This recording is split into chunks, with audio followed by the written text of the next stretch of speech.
Yes, I actually have a question about scars as well.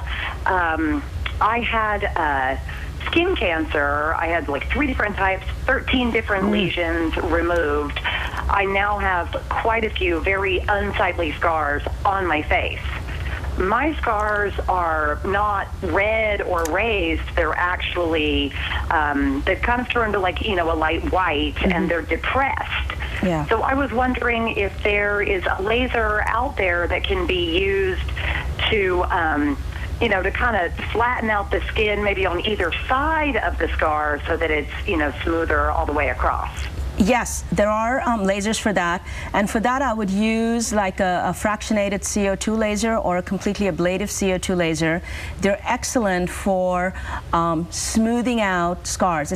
You can kind of think of it like sandblasting the scar, so it kind of evens out the uneven edges, and so it would work actually quite well. Now, what about, and I haven't seen you, Isabel, but if it's deep, and she's saying it's actually caved in. So if it's caved in, what we would do would be we would go along the periphery, and then so if it's like a crater and the edges are heaped up, you could resurface the edges so the crater appears not as deep. Now, I've heard for acne scarring, severe pock marks, plastic surgeons have also injected that with a filler, yes, hyaluronic acid or something to exactly. So with the Isabel scar, if she has a skin graft on it and the skin graft has contracted, I think is that what you had, Isabel? Did you have a skin graft, Isabel? Okay, all right. So a lot of times if it's a skin graft, sometimes it's hard to place a filler like hyaluronic acid underneath because the scar is too dense. Okay,